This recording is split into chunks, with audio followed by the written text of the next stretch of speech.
pasado? ¿Alguien se acuerda? Pues no estuviste ya. ¿Tú no estuviste ya? No vale. ¿Alguien se acuerda? Lámparas y excusas. Bien, yo le iba a preguntar a Marta si se acordaba, pero ya veo que se acuerda.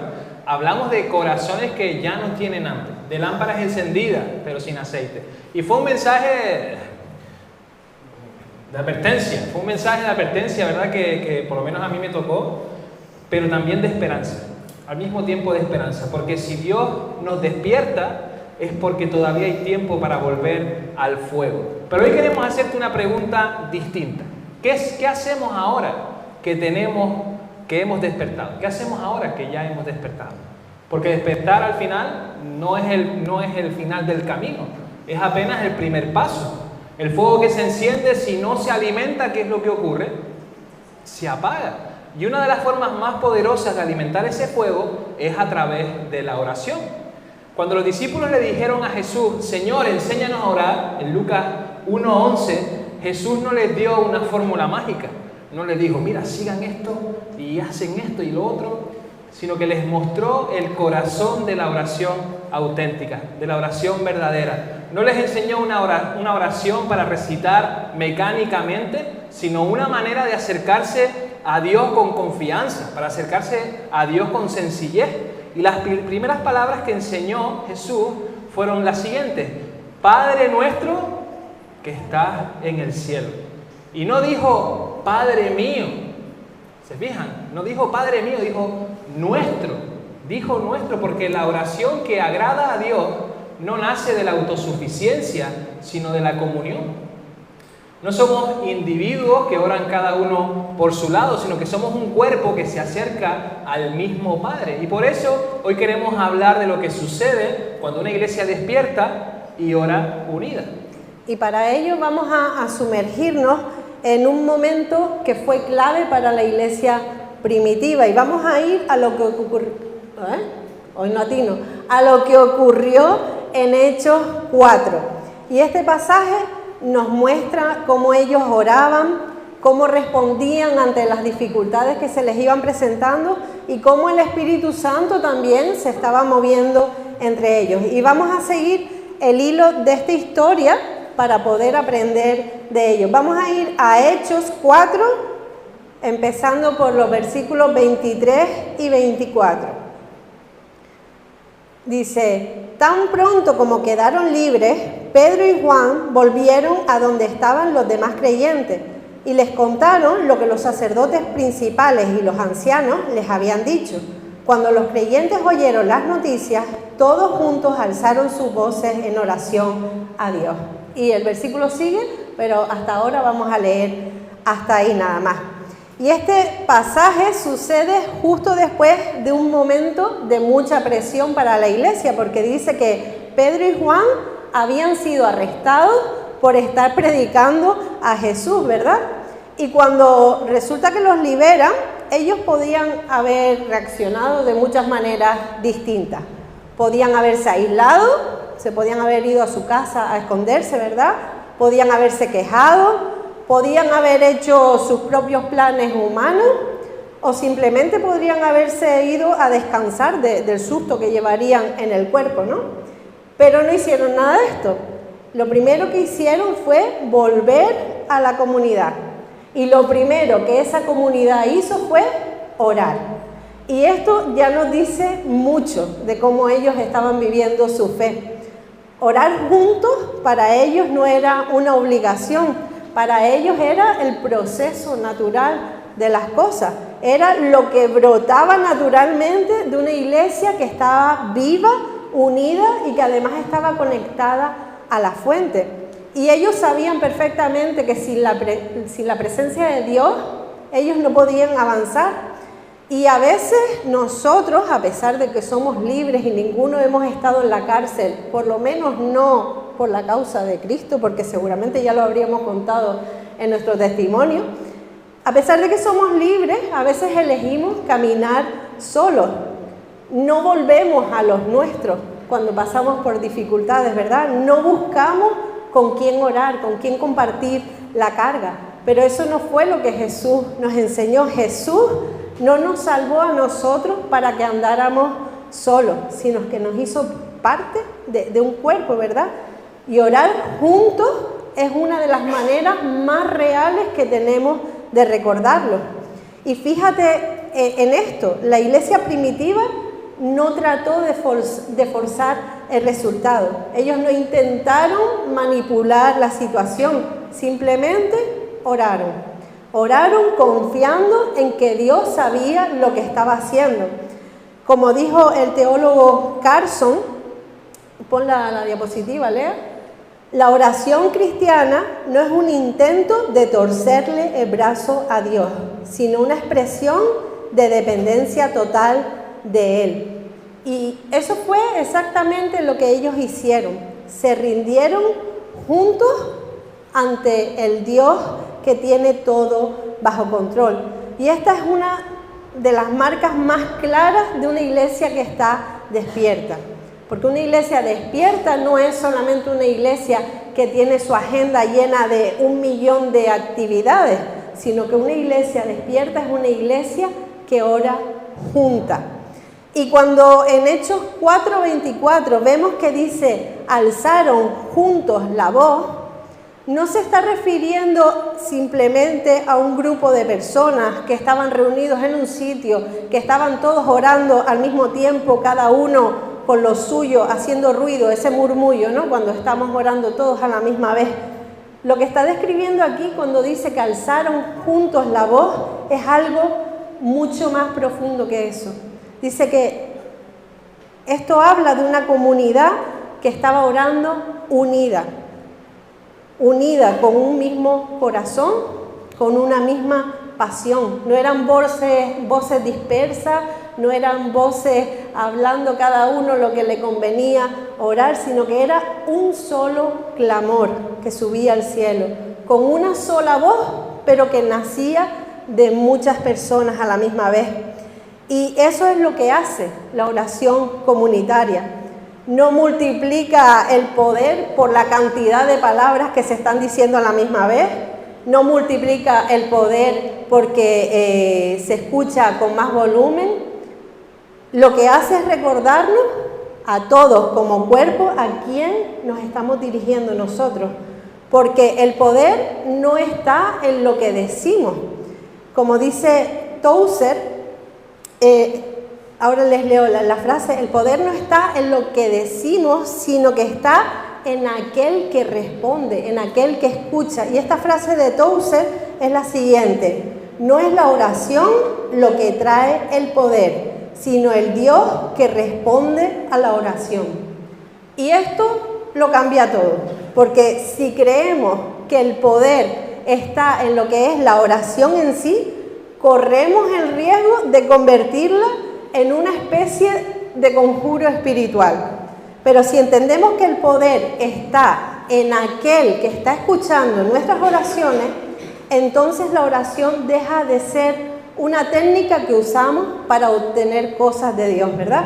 Y se convierte más bien en un puente para acercarnos al único que lo sostiene todo. Y cuando entendemos eso, todo cambia. Nuestra forma de orar cambia también, porque ya no se trata de hacerlo perfecto, no se trata de usar las palabras correctas ni de repetir ciertas frases con mucha fuerza, sino que se trata de estar conectados con el Dios que da vida.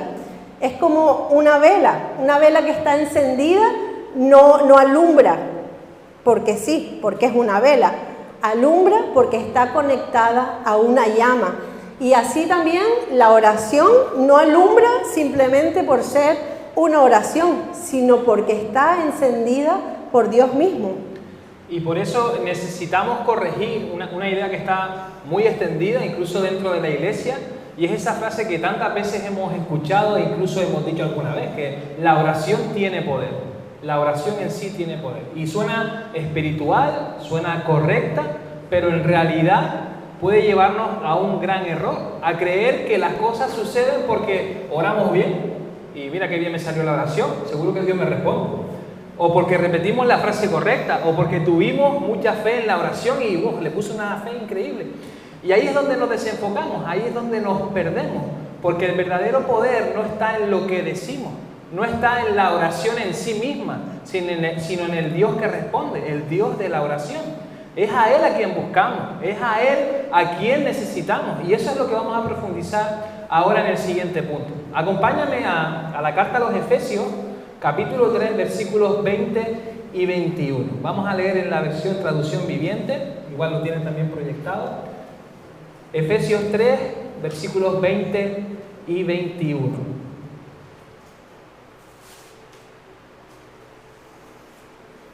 Y ahora que toda la gloria sea para Dios, quien puede lograr mucho más de lo que pudiéramos pedir o incluso imaginar mediante su gran poder que actúa en nosotros. Gloria a Él en la iglesia y en Cristo Jesús por todas las generaciones, desde hoy y para siempre. Amén.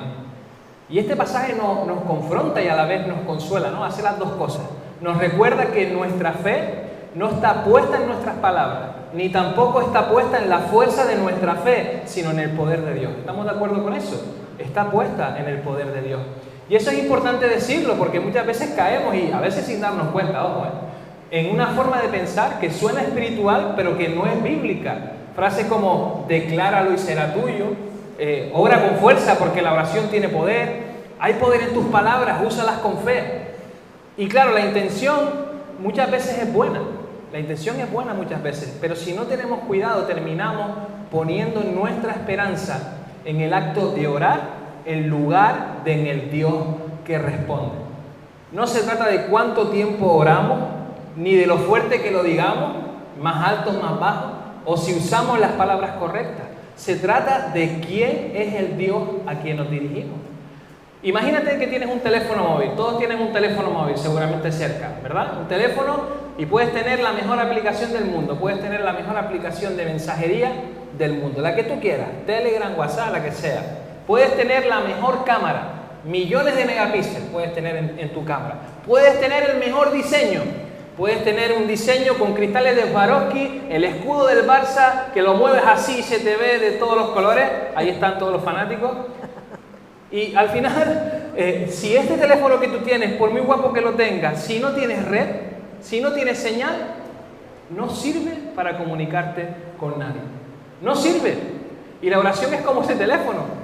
No importa lo bonito que sea la oración, lo bonito que la montes, lo adornada que estés teniendo esa oración, si no está conectada con Dios. Y si no está conectada con Dios, no pasa nada. Pero cuando estás conectado con el Creador del universo, todo puede pasar. Y esto es muy importante para nosotros como iglesia, porque a veces hay personas que han orado mucho y se han frustrado y sienten frustración y han pedido cosas con lágrimas incluso y no han visto lo que esperaban y han pensado, ¿será que no oré lo suficiente? Y nos castigamos. ¿Será que no lo dije bien? A lo mejor no usé las palabras correctas que tenía que decir. ¿Será a lo mejor que no tuve la fe que tenía que tener para pedir? Y quizás aquí viene una mentira disfrazada de esas que parecen verdad y que muchos hemos creído, que orar bien es orar perfecto. Todos nos hemos comparado en la oración. ¿Quién se ha comparado cuando ha orado? ¿Yo solo? Dios mío, a todos. Gracias, Señor, porque no me has dejado solo en este mundo. Muchas veces hemos creído que orar bien es orar perfecto, que Dios responde cuando le hablas bonito, cuando lo hace con las palabras adecuadas, cuando suena súper espiritual. Pero Jesús nunca nos pidió que nuestras oraciones fuesen perfectas. De hecho, cuando enseñó a orar, empezó diciendo en Mateo 6, versículo 7, cuando ores, no parlotees de manera interminable como hacen los gentiles. Piensan que sus oraciones recibirán respuesta solo por repetir las mismas palabras una y otra vez. ¿Y qué significa entonces para nosotros orar perfecto? Decir frases bien estructuraditas, llorar mucho quizás, buscar lucirnos como si estuviéramos muy conectados. No. Orar perfecto no significa recitar palabras sin equivocarnos, sin trabar la lengua, ¿verdad? De veces nos trabamos en la lengua, ahora no saben lo que estamos diciendo muchas veces, ni usar frases complicadas o espirituales. Orar perfecto es orar siendo auténtico, tal y como eres. Y mira, y hay una cosa que me encanta cuando trabajamos con adolescentes, es ver cómo oran los adolescentes, en serio, porque son auténticos. No sé si lo han visto, pero son auténticos Incluso te dicen, yo es que no sé orar. No, habla con Dios y los ves y dices tú, wow, Señor. Y ahí me comparo y digo, yo, Señor, ¿cómo me he ido al otro lado, no? Tenemos que mirar esto, ¿no? Porque orar perfecto no significa recitar palabras sin error, como decía, ni usar frases complicadas. Orar perfecto es orar siendo auténtico, es orar de manera sencilla, es orar desde el corazón. Porque Dios no busca que nuestras oraciones sean impecables, sino que sean sinceras, reales. Y no estamos solos tampoco cuando oramos. A veces pensamos que estamos solos y tal. Y no sé lo que estoy diciendo. La Biblia dice que el Espíritu mismo intercede por nosotros con gemidos que no pueden expresarse con palabras. Y eso lo vemos en Romanos 8:26.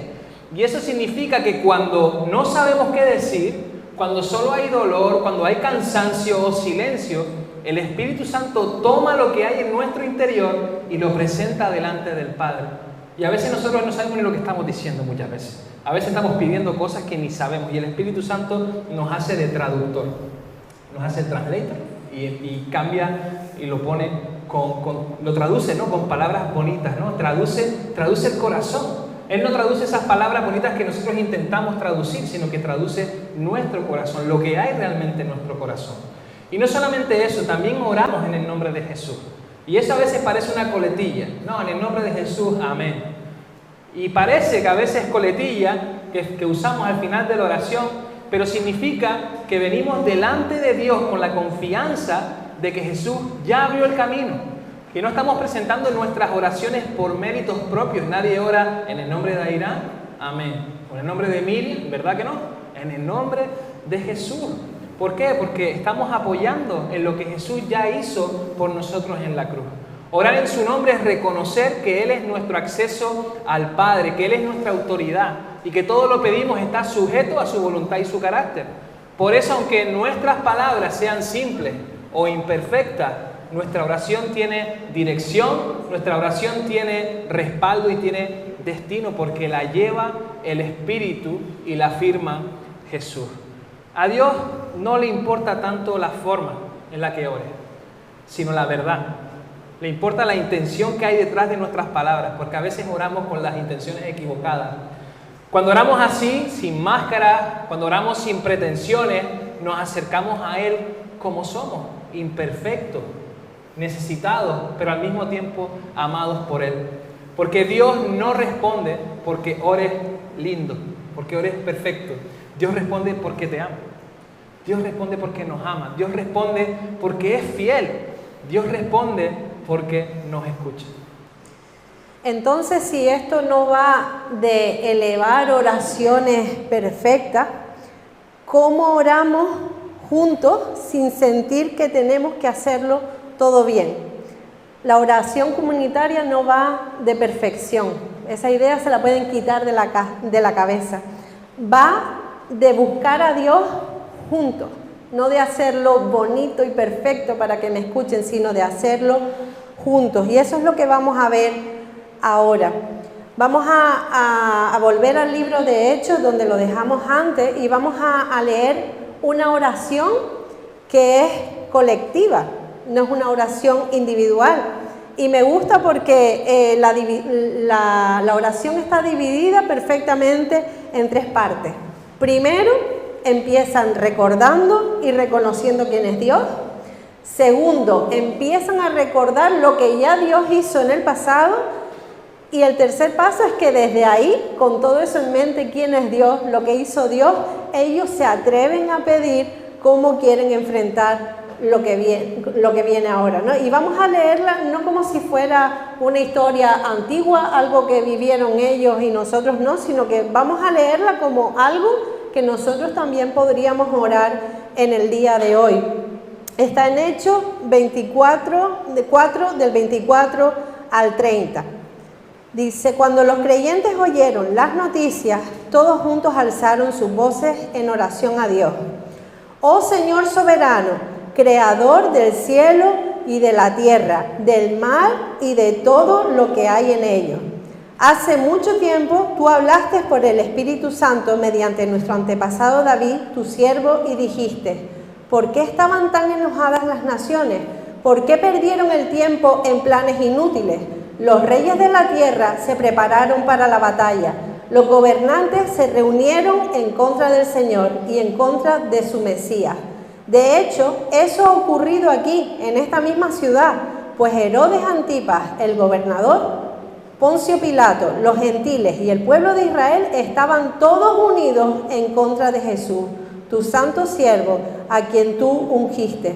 Sin embargo, todo lo que hicieron ya estaba determinado de antemano, de acuerdo con tu voluntad. Y ahora, oh Señor, escucha sus amenazas y danos a nosotros, tus siervos, mucho valor al predicar tu palabra. Extiende tu mano con poder sanador, que se hagan señales milagrosas y maravillas por medio del nombre de tu santo siervo Jesús. Y esta oración es impresionante porque no es una oración emocional, no es una oración dramática ni es manipuladora. Es una oración que está centrada en quién es Dios. Es una oración que está arraigada en la Escritura porque menciona textos del Antiguo Testamento y es una oración que está llena de valentía. Y si te das cuenta, ellos no le están pidiendo a Dios que les elimine el problema. No están clamando por venganza para sus enemigos. Tampoco están buscando una salida cómoda, algo para irse así rapidito y sin muchas consecuencias, sino lo que están pidiendo es la valentía para seguir obedeciendo, la valentía para seguir predicando en el nombre de Jesús.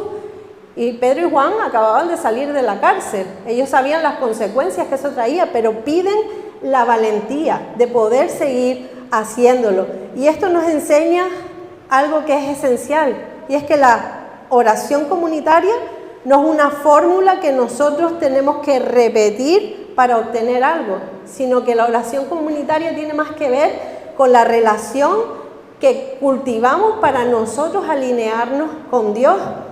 Así que la verdadera oración no es una estrategia para que Dios haga lo que nosotros queremos, sino que es un espacio que creamos para nosotros descubrir lo que Él quiere. Cuando nosotros oramos juntos, no estamos tratando de cambiar a Dios, sino que estamos dejando que Él nos cambie a nosotros.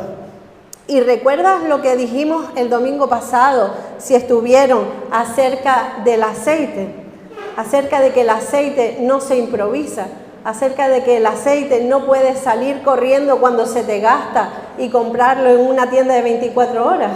El aceite se cultiva, el aceite se guarda, por favor, que me desconcentro. Y una forma de cultivar ese aceite es orar juntos, los unos por los otros también, con los otros que están buscando también al Señor. Porque cuando estamos orando en comunidad, estamos escuchando lo que otros están viviendo. ¿Cómo vamos a saberlo si no nos vemos sino el domingo un ratito? Pues lo sabemos cuando estamos orando juntos, estamos escuchando lo que otros están viviendo, sus luchas, sus problemas. Nos podemos identificar también con su clamor. Dios nos habla también a través de las palabras de nuestros hermanos y nuestros corazones también se alinean todos al ritmo del Espíritu. Y seguro que alguna vez también te ha pasado que estás desanimado, sin ganas, sin saber ni qué decirle a Dios, no sabes ni por dónde empezar, ni por dónde arrancar, y alguien empieza a orar en voz alta y esa oración es sincera y tú sientes que esas palabras te están sosteniendo a ti también, como si esa persona te estuviera ayudando a llegar a Dios cuando tú no podías hacerlo solo. Cuando tú no puedes levantar la voz por ti mismo, Dios ha puesto a alguien cerca de ti para que ore por ti. Y cuando tú estás fuerte, porque acuérdate que es los unos a los otros, no es siempre recibir. Cuando tú estás fuerte, quizás seas tú el que tenga que sostener a alguien cuando esa persona ya no tiene palabras. Y así funciona el cuerpo, y así nadie se queda atrás. Y algunos han dejado de orar porque en su momento oraron un montón, pero no vieron resultados, no vieron la respuesta que ellos estaban esperando. Y ese silencio de parte de Dios o lo que interpretamos a veces que es silencio de parte de Dios, a veces nos duele más que el problema que tenemos en sí mismo, ¿verdad? Y muchas veces no lo decimos en voz alta, porque somos de decir nada más que las cosas correctas, pero sí que lo pensamos y pensamos, ¿de qué sirve que yo siga orando si no está cambiando nada? Pero orar juntos puede ayudarnos a seguir creyendo, incluso cuando no sabemos cómo hacerlo solos.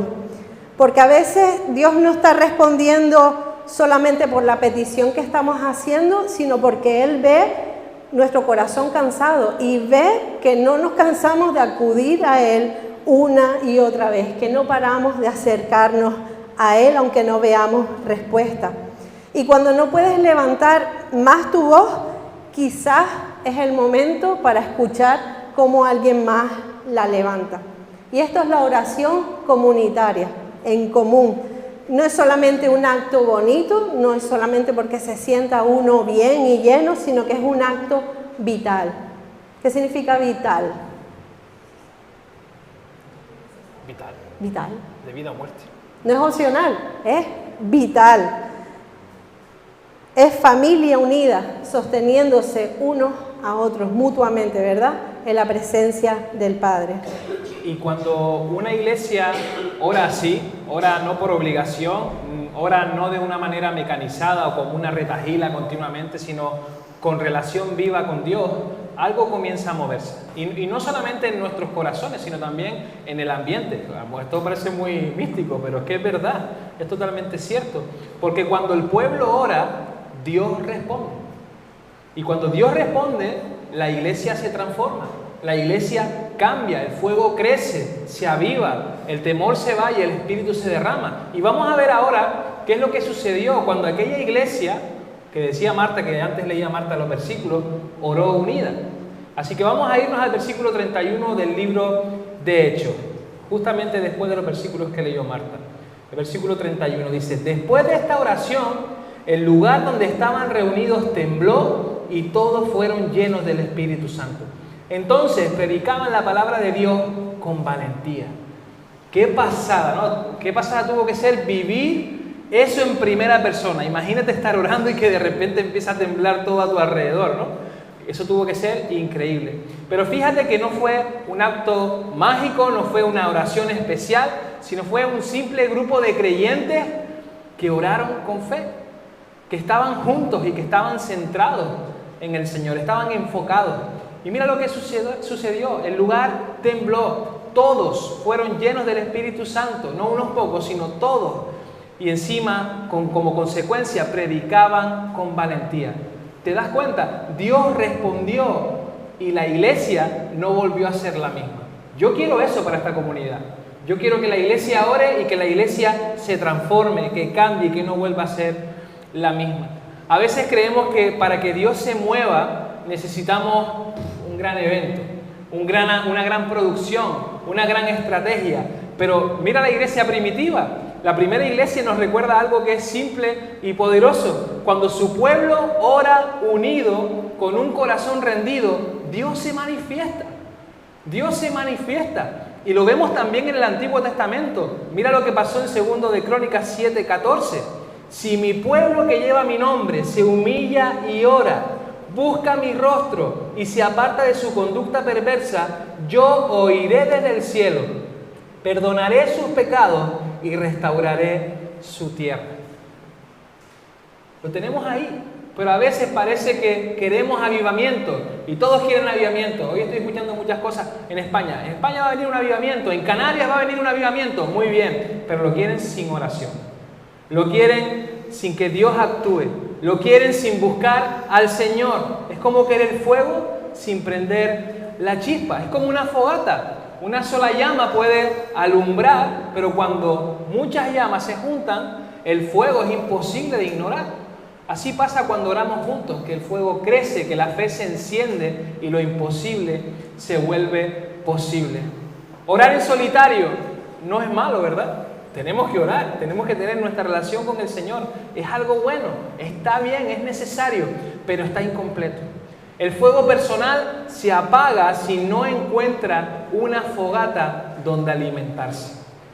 Spurgeon, que fue un predicador inglés de los más influyentes del siglo XIX, escribió que una iglesia que ora es una iglesia que vive.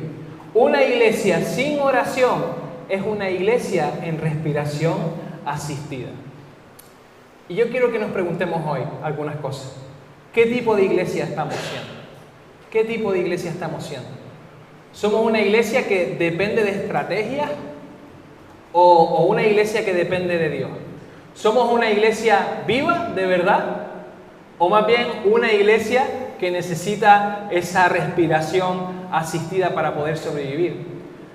Que está ahí en modo supervivencia, pero no está viviendo con fuerza ni con propósito. Una iglesia que no camina por sí sola, sino que siempre necesita esa ayuda externa para poder seguir adelante.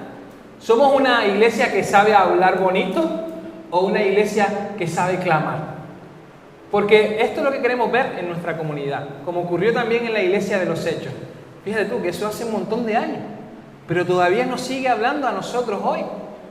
Necesitamos que tiemble el desánimo, que tiemble la indiferencia, que tiemble el orgullo, que tiemble la división y que el fuego del Espíritu Santo vuelva a arder en medio nuestro, en cada uno de nosotros.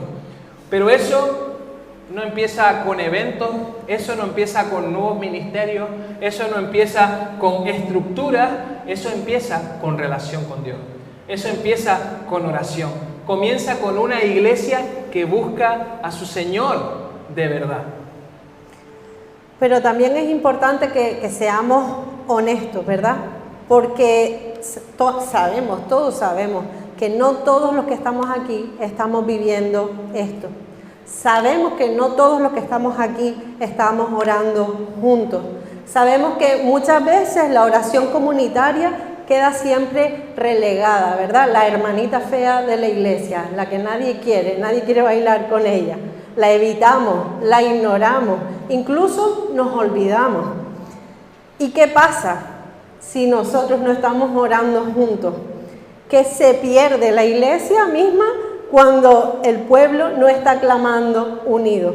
Y eso es lo que vamos a ver en este último punto. Es un momento incómodo, pero no sé, a mí siempre me tocan los momentos incómodos. Pero es necesario, porque si no hablamos de lo que nos estamos perdiendo cuando oramos juntos, entonces nos estamos conformando con mucho menos de lo que Dios soñó para su iglesia. Y la verdad es que cuando dejamos de orar como cuerpo, algo empieza a apagarse. Perdemos en unidad, perdemos en sensibilidad espiritual, perdemos en dirección y perdemos fuego.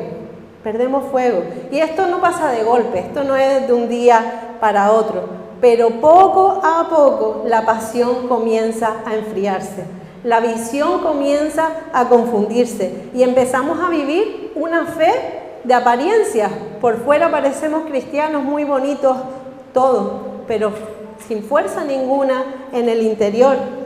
Podemos estar aquí todos bajo el mismo techo, podemos cantar las mismas canciones, podemos decir amén a la misma predicación, podemos servir en los mismos equipos, podemos compartir comida, podemos hacer planes juntos. Pero orar no es solamente algo bonito que se hace en la iglesia, sino que es lo que nos une delante de Dios de verdad. Y sin oración no podemos permanecer unidos. No podemos permanecer unidos porque estamos desconectados por dentro. Quizás estamos en el mismo espacio, pero estamos desconectados los unos de los otros. Y quizás hay personas aquí que dicen, pues yo es que no puedo orar en grupo, no me siento cómodo, no puedo hacerlo. Y lo entendemos porque a veces no es fácil, a veces según lo que estemos viviendo no es fácil. Y a veces evitamos las reuniones de oración porque pensamos cosas como estas. Yo no sé orar como los demás, a mí no me sale tan fluido, a veces me quedo tiempos en silencio porque no se me ocurre nada más que decir, a mí me da vergüenza orar en voz alta. estoy demasiado cansado, demasiado cansada, no me da tiempo, tengo un montón de cosas que hacer. En realidad yo no quiero que nadie sepa mi verdad. Entonces, ¿para qué voy a orar? ¿Para que sepan algo de mi vida que yo no quiero que sepan? O a lo mejor te vas al otro punto de yo no me siento ni siquiera digno de hablar con Dios. O también algo muy real, me aburro, me distraigo y no termino de conectar, o sea, me desconecto enseguida. O no creo que vaya a pasar nada. Total, no voy, no pasa nada y ya está. O la más típica de todos, yo oro solo en mi casa. ¿Para qué tengo yo que ir a orar con los demás? Yo ya, con lo que oro yo en mi casa, ya estoy servida. Y sin darnos cuenta, todas estas excusas y muchas más seguramente van a ir apagando poco a poco nuestra vida de oración. Y no solo nuestra vida de oración, sino nuestro vínculo también con los demás. Y hoy queremos animarte a que no te aísles, porque nosotros también, aún siendo pastores, hemos pasado por momentos en los que orar nos costaba. Por eso no estamos hablando desde la teoría, sino que estamos hablando desde la experiencia.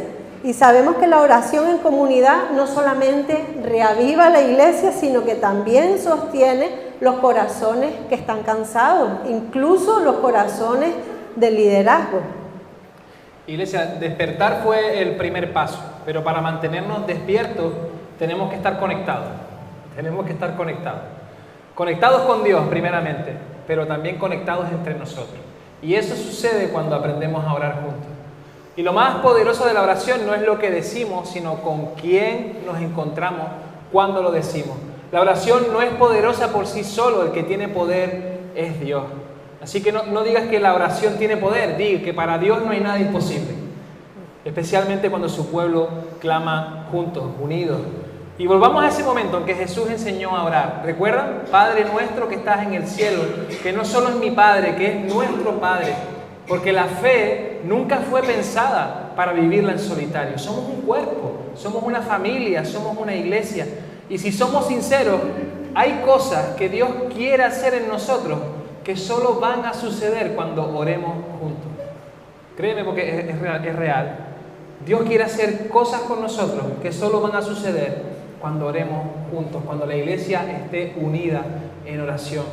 Así que hoy como pastores no te queremos presionar, tranquilo, de esto no va el tema, pero sí te queremos animar con todo el amor del mundo a que no te conformes con simplemente despertar y ya está. ¿Ya estoy espabilado? No te conformes, porque el enemigo está ahí y no necesita apagar tu fe de golpe. Él no quiere hacer eso, a él le gusta más ir poquito a poco. A él le basta con que te convenza de que puedes vivir desconectado del cuerpo, vivir orando tú solo, tranquilo, y así se va apagando el fuego, se va apagando poco a poco, sin hacer ruido, y cuando te das cuenta estás totalmente desconectado. La semana pasada hablábamos de lámparas y excusas, de un despertar espiritual necesario, pero despertar es solo el primer paso. Ahora necesitamos conectar, encender el fuego, caminar como cuerpo, porque si no buscamos juntos al Padre, podemos volver a dormirnos con los ojos abiertos. Así que no te aísles, no camines solo, no ores en automático, sino vuelve al fuego, vuelve al cuerpo, vuelve al Padre y no vuelvas solo, vuelve con otros, porque el fuego se mantiene cuando oramos como familia. Y nos gustaría que pudiésemos contestar algunas preguntas antes de almorzar. Y son preguntas que están ahí puestas y también una pequeña explicación para que les ayude a contestar. Son preguntas muy facilonas, ¿vale? ¿Con qué te quedas de todo lo que se ha compartido hoy? Puede ser algo que te tocó, que te confrontó, que te dio esperanza o que te removió por dentro. ¿Qué te ha hecho pensar la frase de Jesús, Padre nuestro? ¿Cómo cambia tu forma de orar o de ver la iglesia si recuerdas que no caminamos solos? ¿Te resulta fácil o difícil orar con otras personas? ¿Por qué crees que te pasa eso? Y ahí puedes compartir alguna experiencia, ¿vale? No se peguen el moco, compartan ligeramente, y aquí nadie tampoco va a juzgar a nadie. ¿Qué parte del mensaje te hizo pensar en ti mismo, en tu fuego interior, en tu conexión con Dios o en cómo estás viviendo tu fe? Pues ahí si te has sentido identificado con algo. Y la última pregunta, ¿qué paso pequeño podrías dar esta semana para volver a encender tu fe y no caminar solo?